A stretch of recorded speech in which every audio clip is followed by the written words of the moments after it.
Bonjour à tous, j'espère que vous allez bien. Comme vous le voyez, on se retrouve aujourd'hui pour une vidéo spéciale Kilian.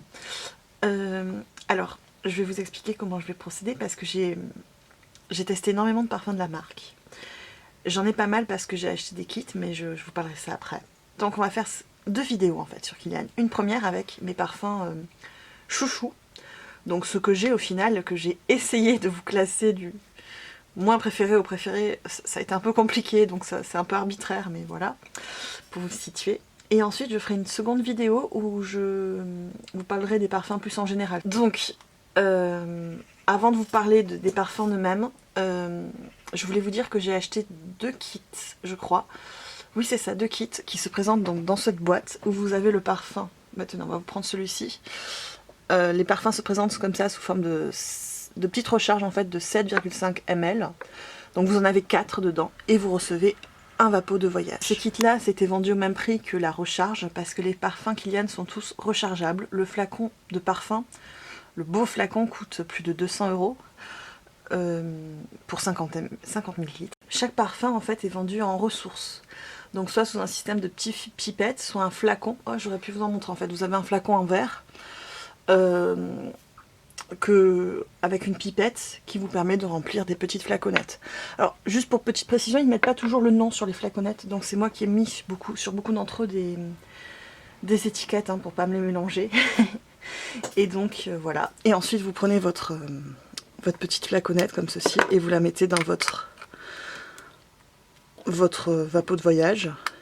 Et voilà, vous voyez, c'est un système qui est aimanté, qui s'aimante tout seul. Celui-ci, je pense, c'est mon préféré, un peu art déco avec ce côté nacre que j'aime beaucoup. Je vous les montre tant qu'on y est. Vous avez celui-ci, voilà, qui est un peu plus simple. Voilà, doré et blanc, très joli également. Et le dernier, c'est le premier que j'ai eu en fait avec mon premier kit. Ça reprend en fait ce qu'on a sur le détail qu'on a sur la tranche des parfums. Je crois que ça représente le bouclier d'Achille, voilà. Donc, tous sur le même système. Donc moi j'achète les parfums, j'ai acheté les parfums sous forme de recharge parce que c'était moins cher et que le flacon, bon, peu importe le jus du moment qu'on est à l'ivresse, n'est-ce pas? D'ailleurs à ce propos, la marque Kilian avait avant un marketing très centré autour de la littérature, de l'art en général, de la musique également. Discours qui pouvait paraître pompeux, mais que personnellement je pense que je préférais, parce que maintenant la marque a été rachetée je crois par Estée Lauder. À savoir, juste pour la petite anecdote, que Kilian, le fondateur de la marque en fait, est Kilian Hennessy, petit-fils du fondateur en fait du groupe LVMH. LVMH, c'est Louis Vuitton, Moet, le champagne, et Hennessy pour je crois que c'est du cognac il me semble, si je me dis pas de bêtises. Je suis pas du tout experte en la matière, donc je suis désolée si je me trompe. Bref, donc voilà, et à partir de ce moment-là où la marque a été rachetée, je trouve qu'on a vu le changement au niveau du marketing. Les prix ont flambé, à savoir qu'avant les recharges, je crois que la première je l'ai achetée à 90 €. Maintenant, on en est à 160 €, la recharge de 160 ml, sans flacon, bien entendu. Bon, c'est un peu dur à digérer quand même. Je vous avoue que à 160 €, j'aurais peut-être pas franchi le cap de suite. Voilà. Et alors j'ai un peu peur parce que certains de mes parfums préférés sont actuellement indisponibles sur le site. Je vais tout de même vous en parler. J'espère qu'ils ne sont pas discontinués parce que certains d'entre eux sont très jolis. Notamment un en fait. Les autres, bon, je pourrais vivre sans, tant pis. Mais il y en a un que j'aimais beaucoup, qui n'est pas parmi mes préférés, mais c'était quand même un petit coup de cœur. Ça a été ma première introduction à la tubéreuse. Bref, écoutez, avant de poursuivre, je voulais juste vous dire pourquoi vous parlez de Kilian. Parce qu'en fait, ça a été mon premier pas en fait vers la parfumerie de niche, je crois que c'était en 2015. J'ai toujours aimé le parfum, mais je ne connaissais pas du tout cet univers. Et en fait, c'était une vidéo de Clélia, d'Aurélie, de la chaîne Clélia 2612, que je suivais beaucoup à l'époque, qui avait fait une vidéo en fait tout sur Kilian. Avant, en fait, j'avais une collègue dont la sœur était à l'école de parfumerie Lizipka, et je lui ai demandé ce qu'elle pensait de cette marque. Et donc mon amie m'a transmis les paroles de sa sœur qui a dit oui c'est bien. Et donc un jour on s'est prévu une petite sortie parfumée. Et c'est là que j'ai découvert les parfums Kilian. Ça a été un coup de cœur. Et juste après en fait cette amie, via l'intermédiaire de sa sœur, m'avait recommandé Frédéric Malle. Donc le même jour, en fait, j'ai découvert Kilian, première parfumerie de niche que j'ai découverte. On a découvert Frédéric Malle et Lutense. Voilà, pour la petite histoire. Donc c'est pour ça que je suis un petit peu attachée à la marque, mine de rien. Parce que ça a été une introduction pour moi à la niche. À savoir que les parfums Kilian, honnêtement, ne prennent pas trop de risques. Ce sont des parfums bien exécutés, qui diffusent bien, qui ont un bon sillage, une jolie qualité en fait de jus, qui change malgré tout de même de ce qu'on peut trouver dans le non sélectif, hein, dans les Sephora, etc. Mais il y a un petit truc en plus, je trouve, à mon humble niveau. Après, je sais que la marque est très décriée parce que c'est très cher pour ce que c'est. Mais voilà, vu que moi j'ai ce petit côté affectif, je suis peut-être pas aussi objective que je devrais l'être. Voilà, maintenant, trêve de blablatage, commençons à parler des parfums. Donc je vous ai dit, j'ai essayé de faire un classement, mais c'est très très arbitraire, hein. D'ailleurs, le premier dont je vous ai parlé fait partie des parfums qui est indisponible en ce moment sur le site, momentanément disponible. Donc j'espère que c'est vraiment momentanément. Je parle du Love and Tears, qui est un parfum qui tourne autour du jasmin. C'est un parfum de Calice Baker. Beaucoup des parfums de Kilian que je possède sont de Calice Baker. Je crois qu'il tourne autour de 2-3 nez, et c'est elle qui en a fait la plupart.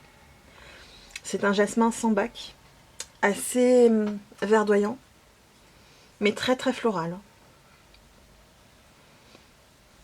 Honnêtement, celui-ci, ça a été le premier jasmin que j'ai aimé, donc c'est pour ça que je l'aime en fait, c'est parce que ça a été mon introduction au parfum jasmin. Jusque-là, je pensais ne pas aimer le jasmin, je ne sais pas pourquoi, c'est très bête de ma part. Mais celui-ci m'a permis de me familiariser en fait, parce qu'il n'a pas ce côté animal en fait, c'est un jasmin très propre, mais tout de même assez marqué. Et oui, avec ce petit côté vert un peu de muguet qui va l'adoucir et lui donner vraiment un côté très fleur blanche, très sage. Surrender, oui, qui va se rendre en fait, s'apaiser en quelque sorte. Honnêtement, c'est pas le parfum du siècle. Pour les amateurs de jasmin, jetez-y un petit coup de nez, pourquoi pas. Après, je vous avoue franchement que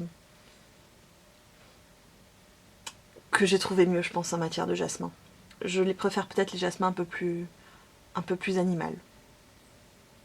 Mais ça, c'est une question de goût, hein.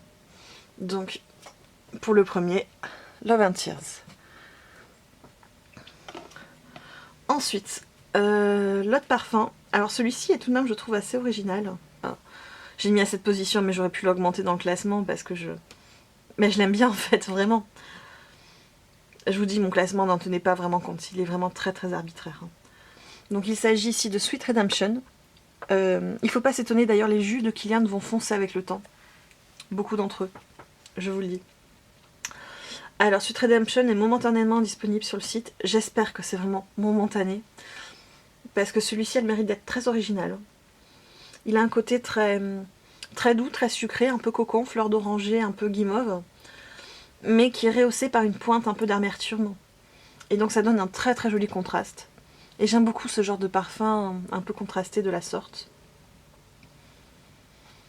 Alors l'histoire du parfum selon la marque, c'est une composition olfactive, parfaitement équilibrée entre esprit et sensorialité, est étoffée d'un accord vanille floral musical, composé d'huile essentielle de petits grains bigarades. On remarque le petit grain, oui, en tête.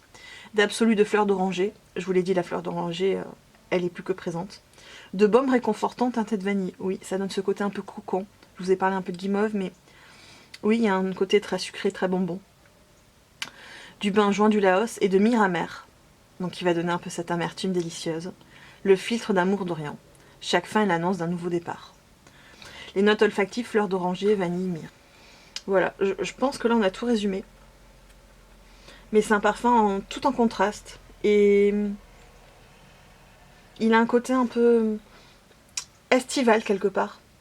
C'est un peu le pendant estival de Love, dont je vous parlerai plus tard, parce qu'il a cette amertume qui va le casser un peu le côté sucré en fait. J'aimerais beaucoup celui-ci l'avoir en recharge, parce que j'ai juste en fait cette quantité. C'était un parfum que j'ai eu dans le kit, tout comme Love and Tears. Donc je n'en possède pas plus que ce que je vous montre là. Et oui, une très jolie fleur d'oranger baumée, délicieuse avec cette petite myrrhe amère. C'est un délice, celui-ci, vraiment. Si vous aimez ce genre de parfum, courez le sentir. Ensuite, au final, je l'aime peut-être moins que Sweet Redemption. Je ne sais pas pourquoi. Je suis en train de me dire pourquoi j'ai fait ce classement, parce que il n'a pas de sens. C'est Voulez-vous coucher avec moi? Le nom un peu provocateur, hein, bien entendu. Kilian jouait beaucoup sur ça. Donc, Voulez-vous coucher avec moi? C'est une ode aux fleurs blanches et aux gardénias. Quelque chose de très propre, contrairement à ce que le nom indique. L'idée des draps frais, en fait. Je vais vous dire ce qu'en dit la marque. Alors, l'inspiration, c'est une question comme une invitation. Pourquoi pas? Alors, insaisissable, élégant, c'est un parfum dont le sillage est présent jusqu'au soir, avec son bouquet lumineux de gardénia. Je vous l'ai dit, c'est direct ce qu'on sent. D'ylang-ylang, je le distingue pas forcément. Et de la provocation de la tubéreuse. Effectivement, la tubéreuse, on la remarque. L'éclat du néroli, de la fleur d'oranger et de l'essence de mandarine équilibre parfaitement une overdose sensuelle de bois de santal. La vanille, en accent délicat, imprime en douceur la mémoire. Note du parfum, ylang-ylang, gardénia, bois de santal. C'est un parfum d'ici d'Alberto Morillas, et non pas de Calice Becker. J'aime beaucoup ce que fait Alberto Morillas. Honnêtement, je l'aime beaucoup, parce que le gardénia est une fleur que j'aime beaucoup en parfumerie. Je vous en reparlerai dans ma vidéo lutin, avis aux amateurs. Oui, c'est ce que je vous disais, il a ce côté très propre, des fleurs blanches. Je ne sens pas la mandarine, je la distingue pas, moi c'est une overdose en fait de fleurs blanches, un gros bouquet floral bien opulent. Gardénia un petit peu... Moi j'avais l'impression qu'il y avait du jasmin. Peut-être la tubéreuse qui me donne cette impression. Mais vous voyez ce genre de parfum très virginal en fait, justement. Un peu parfum de mariage en quelque sorte, mais ça je pense que c'est le gardénia qui donne cette impression. Vous voyez un petit peu ce qui se dégage de ce parfum. Donc le prochain dont je vais vous parler, c'est Prélude to Love, Invitation, qui fait en fait référence au début d'une histoire d'amour, comme son nom l'indique. Alors, Prélude to Love, Invitation. Il y a des fleurs blanches, un départ un peu hespéridé, très rafraîchissant. J'aime pas dire très frais, mais vous voyez l'idée. Un départ hespéridé soutenu en fait par des fleurs blanches. Alors, voyons ce qu'en dit la marque. C'est un parfum de Calice Becker cette fois-ci. L'inspiration, c'est avec sa bouffée d'air frais apportée par les huiles essentielles de citron et de mandarine. Prélude to Love, Invitation et le souvenir olfactif de la première rencontre. La candeur, hein, ça fait référence à la candeur, je trouve. Reprenons sur l'histoire du parfum. Contrairement au coup de foudre, le parfum, tout en délicatesse, est la promesse d'une longue histoire. Comme c'est beau. De l'autre côté de la pièce, un regard se pose et insiste comme un beurre d'iris. Ah, c'est marrant, l'iris, non, je le distingue pas du tout. C'est pour ça là que je me suis arrêtée, parce que... Non, c'est peut-être pour ça que j'aimais ce parfum, sans savoir, mais non, moi je le distingue pas. Peut-être mon nez qui est pas très affûté, c'est possible. Bref, comme un beurre d'iris dont le parfum orice intense et velouté nécessite plusieurs années avant d'être extrait de ses bulbes. L'essence de papyrus laisse un sillage en longueur, rappelant que le véritable amour arrive à la bonne heure. Les notes olfactives, citron, iris, papyrus. La famille olfactive agrumes frais. Une gorgée d'agrumes pétillants, de notes aquatiques et d'aldéhydes rafraîchissants. Ouais. Pour moi, c'est vraiment le côté aspéridé des agrumes. Mais qui n'est pas très fusant en fait, qui est très délicat, très doux. Je dirais jasmin peut-être, avec des fleurs blanches. Je vais soutenir ce départ des citrons, agrumes. Peut-être fleurs d'oranger, néroli. C'est un joli parfum. Pareil, c'est pas le parfum le plus transcendantal. Pourquoi je l'ai mis si haut, plus haut que les autres, peut-être parce que il me changeait de ma zone de confort. Mais à la réflexion, je pense que je préfère Sweet Redemption à tous ceux que je vous ai montrés jusque-là. Voilà, j'aurais dû mettre Sweet Redemption juste avant. Voilà, il est joli. Il est très désaltérant en été. Enfin, désaltérant. Non, peut-être pas, mais il rafraîchit en été, tout en ayant ce côté distingué des fleurs blanches et leur candeur qui est présente. Voilà donc pour Prelude to Love. Ensuite, et c'est là un des parfums que j'espère vraiment, vraiment, vraiment qu'il ne soit pas discontinué. Ça a été ma première introduction à la tubéreuse, ces dernières années du moins. Je vous parle de Beyond Love. Le nom c'est Beyond Love Prohibited, momentanément disponible. Croisons les doigts qu'ils reviennent parce que tous les amateurs de parfums un peu solaires, tubéreuses, vous allez forcément l'aimer. Donc l'inspiration c'est la femme fatale, des fleurs, la tubéreuse, joue les vedettes dans les parfums Beyond Love Prohibited. C'est une très très belle tubéreuse. L'histoire du parfum. Aussi glamour qu'une star hollywoodienne, elle obsède ses admirateurs jusqu'à la fascination, grâce à la concrète et à l'absolu de tubéreuse qui captive un note de cœur. Les facettes crémeuses du jasmin et de noix de coco enveloppent la composition olfactive. C'est ce qui va donner justement ce côté solaire, je trouve, au parfum. Sublimé d'une robe soyeuse de musc tonquin.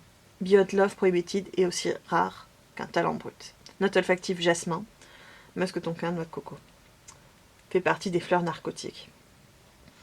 Donc oui, effectivement, on a ce départ, comme je vous disais, un peu solaire. Ça doit être la noix de coco et le jasmin qui donnent cet aspect.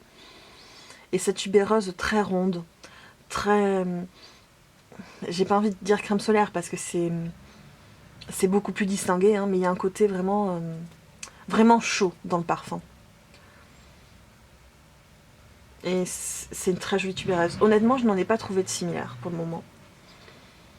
Malheureusement. Mais c'est une de mes préférées.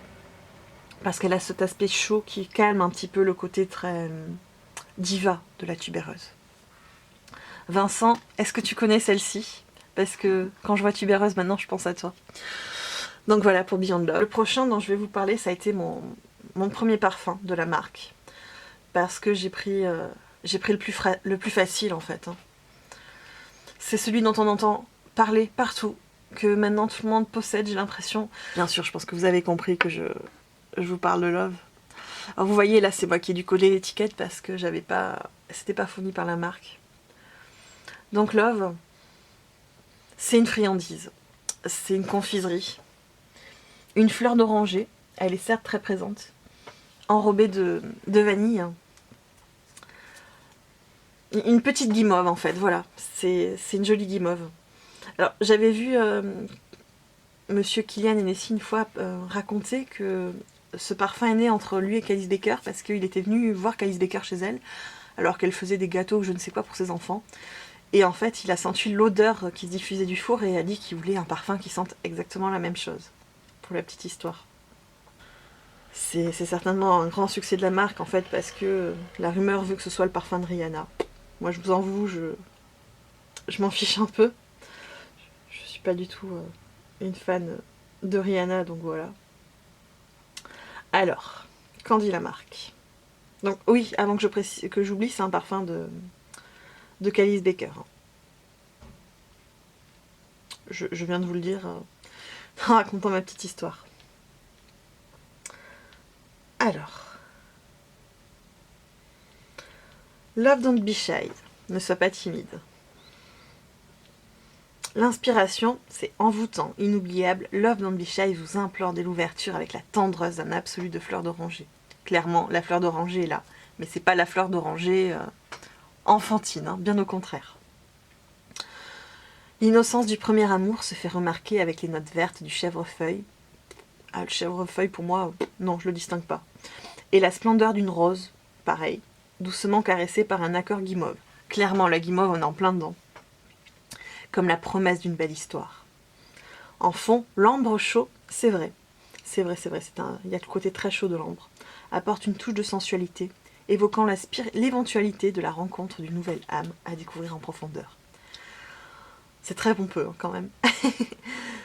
je préférais l'ancien discours, pour être tout à fait franche avec vous. Note du parfum, néroli fleur d'oranger, guimauve. Moi j'ai envie d'ajouter vanille, peut-être. Mais oui, néroli, guimauve. Enfin, fleur d'oranger, guimauve, on est en plein dedans. Le côté un peu sucre glace. Clélia disait qu'elle le combinait avec Sacred Wood, dont je vous parlerai dans la seconde vidéo. Effectivement, c'est une association qui marche. Mais c'est une très très jolie gourmandise à mettre en modération et Et forcément, celui-ci, il attire l'attention. Alors, juste pour précision, quand vous achetez le parfum, le jus est orange très clair. Et là, vous voyez avec le temps, au bout de quelques semaines, hein, il va vite s'assombrir. C'est tout à fait normal. Ne vous inquiétez pas, c'est pas votre parfum qui tourne. Le suivant dont je vais vous parler, j'ai cassé la flaconnette. Donc j'ai dû le transférer dans un vapeau. Je suis la reine, hein, vous avez compris, pour casser les flacons. C'est la deuxième fois que je vous parle de ça pour un parfum. Donc là, je vous parle de Moonlight in Heaven. Oh, alors lui, il a vraiment le mérite d'être original.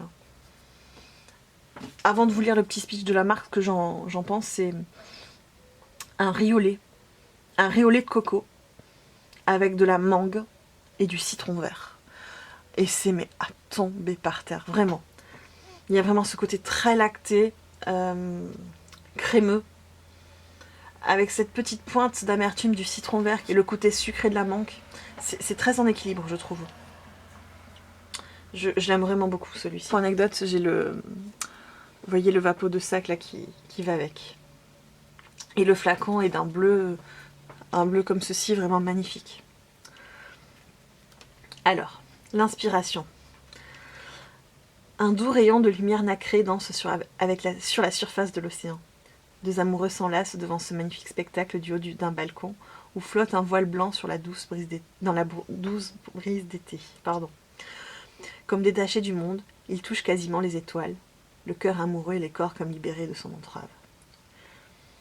C'est vrai que quand on entend le titre Moonlight in Heaven, on a ce genre d'image en fait qui vient en tête. Moi je voyais la mer, une image très sombre, avec cette lune très pâle, cet astre qui va éclairer en fait la nuit noire, avec le flot de la mer. Bref, je m'emballe. Je continue avec le speech de la marque. Véritable plaisir olfactif, le parfum fruité de la mangue savoureuse, je vous en ai parlé de la mangue, et le parfum frais d'un jasmin sans bac poudré. Alors je vous parlais d'un côté poudré, lacté. J'avais pas forcément identifié le jasmin, mais vous voyez, on a cette sensation qui se dégage. Sont mêlés au lait de coco et au riz. Le riz au lait de coco, je vous le disais, d'une pâleur semblable à la lune, le tout enveloppé par la fève de tonka et la délicatesse du vétiver. Alors je pense que la fève de tonka et le vétiver sont là pour soutenir en fait en fond le parfum. À la fois unique et familier, le parfum fruité exotique de Moonlight in Heaven pousse à ouvrir les portes du paradis. Note du parfum, pamplemousse, mangue, fève tonka grillée. C'est un parfum de Calice Baker. Elle a de très jolies compositions, hein, au final. C'est un gourmand qui est très, très original. Je n'ai jamais rien senti de similaire, hein, pour être tout à fait franche. Mais très joli parfum, Moonlight in Heaven. Je ne peux que vous l'inviter à aller le sentir. Et incontestablement, celui-ci, je l'ai en recharge. Les 4 derniers, j'ai fait un ordre, mais honnêtement, c'est totalement artificiel.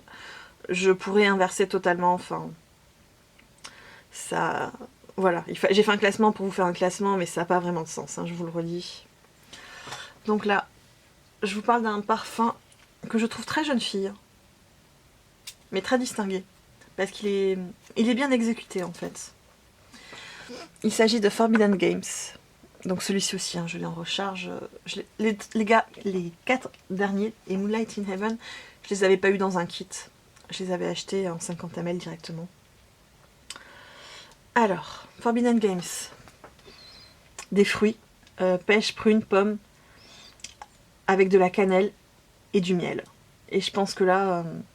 Là, je vous ai tout résumé au final. C'est exactement ça, pour mon nez du moins. C'est un de mes parfums préférés de la marque et j'aime énormément le porter au printemps. Je ne sais pas pourquoi, c'est toujours le moment où je vais le sortir. J'associe ce parfum à cette saison-là. Donc la marque en dit inspiration. Forbidden Games incarne la quintessence de la tentation, celle qui mène à l'abandon total. Bon, ok. Le parfum Forbidden Games est une tentation où la pêche est arrosée de miel et saupoudrée de cannelle du Laos. On est en plein dedans, c'est exactement ce que je vous disais. Un jeu interdit qui ne demande qu'à être mordu. Cet irrésistible nectar floral en cœur, mariant rose bulgare à ce départ très fruité, de pêche, cannelle, miel, très rond, qui en fait très vite va être apaisé par la vanille, arrondi C'est une sorte de salade de fruits gâteau. C'est un peu péjoratif de dire ça, mais c'est pour vous montrer un peu l'odeur. On a vraiment la pêche jaune, vous voyez, saupoudrée de cannelle, avec des grains de vanille, de la gousse de vanille. Et très vite, en fait, la vanille va faire redescendre tout ça. C'est un très joli parfum floral fruité. Et je trouve que Calice Baker arrive bien à réussir cet exercice, en fait. Et pour le coup, cela ne les sent pas sur tout le monde, donc c'est agréable. Voilà donc pour Forbidden Games, qui est un de mes parfums préférés de la marque. Comme je vous disais que je ne mets qu'au printemps. On arrive dans le top 3. Et encore une fois, ça a été très très très dur. Les 3 derniers, honnêtement, ils sont au même niveau hein, pour moi. Il n'y a aucune distinction, mais bon. Voilà, je vous ai fait mon petit classement, comme je vous ai dit, un peu artificiellement. Donc, le 3e. Il est très célèbre aussi, mais peut-être moins facile, je veux dire, pour les gens, en fait, non amateurs de parfumerie de niche. Il n'est pas comme Love, vous voyez, qui peut plaire à tout le monde. Celui-ci, je pense qu'il faut peut-être être un peu plus averti. C'est un très bel unisexe. Moi, je le trouve très très féminin. Back to Black, que j'en recharge. Je crois que ça a été un de mes... En fait, tout ce que je vous montre là, ça a été mes premiers achats dans la marque. Donc c'est Back to Black aphrodisiaque. Ah, clairement. Hein. C'est une odeur de fumée, tabac. Cerise amarena, avec du miel également. Énormément du miel à profusion. Alors, on va voir ce que dit la marque. C'est un parfum de Calice Baker, encore une fois. L'inspiration. Raviver la flamme dans les profondeurs de la nuit sous les cieux noirs qui soutiennent la voûte étoilée. Bon, ça, je vous avoue, on s'en fiche un peu. Le parfum. Un miel langoureux, enlacé d'épices douces, se marie à l'encens fumé et à l'absolu de vanille pour faire de Back to Black un parfum aphrodisiaque à la fois gourmand et obsédant. Ah, clairement, il a un côté gourmand, hein, mais qui est contrecarré par cette fumée. L'huile essentielle de camomille sauvage et le bois de cèdre sont voilés de fumée, justement. En fond, le bois de santal crée un accord tabac gourmand dans un véritable titillement d'essence. Clairement, ce parfum, ça fait partie des parfums, vous le mettez, on vous remarque. Il a un cachet, en fait, je trouve. Apparemment, il est beaucoup aimé des hommes, mais moi, je le trouve très bien sur une femme, en fait, hein, justement. J'aime beaucoup le mettre quand je porte une robe noire un peu chic, vous voyez, et ce parfum. Avec une petite paire d'escarpins tout seul, un chignon, hop, et on met Back to Black, un rouge à lèvres rouge, et voilà, on est toutes belles. C'est très pompeux de dire ça comme ça. Mais oui, pour les amateurs de parfums un peu tabac, cerise amarena, miel, c'est exactement ça. On imagine un peu le côté dandy, vous voyez, avec celui-ci. Un peu baudelairien. J'aime beaucoup Back to Black, il a vraiment une originalité bien à lui. Pourquoi je ne l'ai pas mis plus haut? Parce qu'il faut l'assumer au final, hein. C'est pas le parfum qu'on peut mettre une journée lambda. Voilà. Mais en hiver, quand il fait très très très froid, j'aime le sortir. C'est là, je trouve, où il est le plus beau. Voilà pour mon petit Back to Black. Ensuite, nous allons poursuivre avec un de mes préférés que mon chéri m'a offert. Je crois qu'il m'en a offert plusieurs d'ailleurs, de ceux dont je vous ai montré.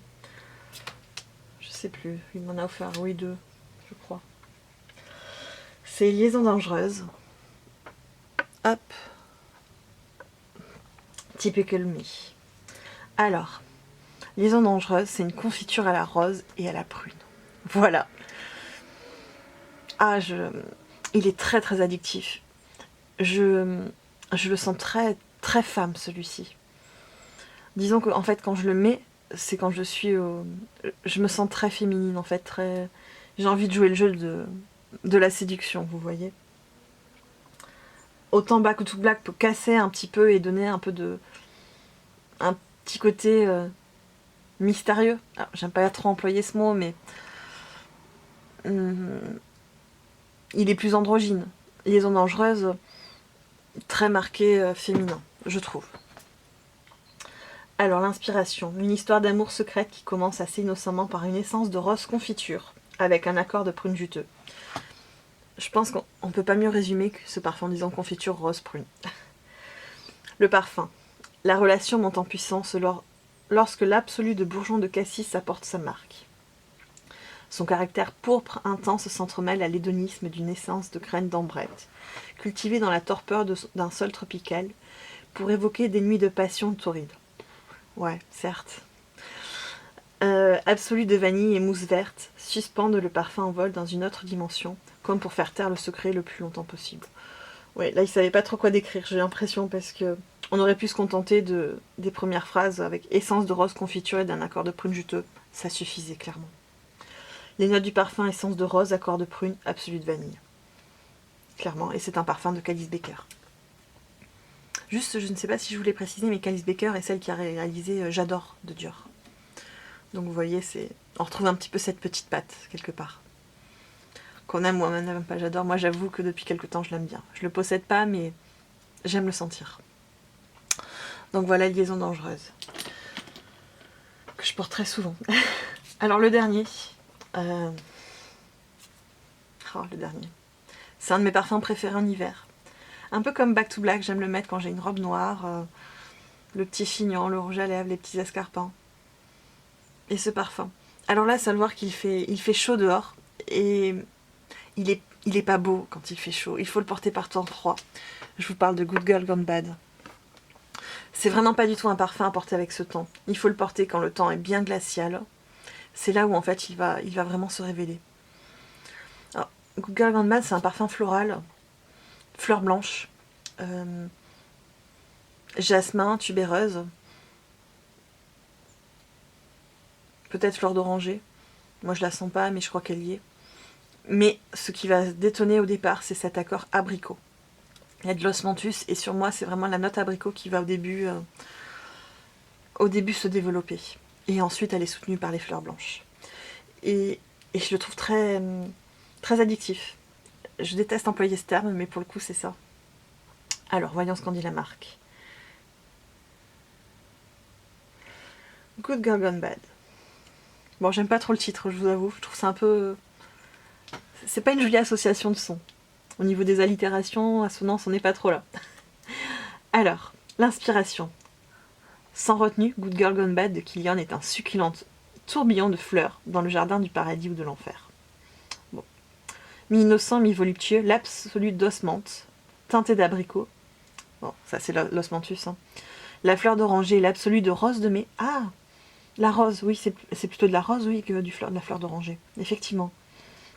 Donc la rose de mai en note de tête sont retenues par la tentation ultime, un bouquet explosif des 3 fleurs sirènes, l'absolue tubéreuse, le jasmin et le narcisse. Alors le narcisse, je vous avoue, je ne sais pas l'identifier, donc je peux pas vous dire. Mais tubéreuse, jasmin, oui, on peut l'identifier une fois qu'ils soutiennent en fait cet osmanthus. Note du parfum, fleur d'oranger. Ah, je vous avais dit de la fleur d'oranger. Vous voyez, absolu d'osmanthus, absolue tubéreuse. Voilà, un parfum. Ah, je pensais que c'était Calice Baker, mais non, c'est Alberto Morillas. Vous voyez, je vous disais en introduction que j'aime énormément les parfums d'Alberto Morillas. Eh bien, au final, il se retrouve en tête. Je crois qu'il travaille aussi énormément avec Sidonie Lancesseur, si je me trompe pas. Taste in Heaven, je crois, qui est très connu.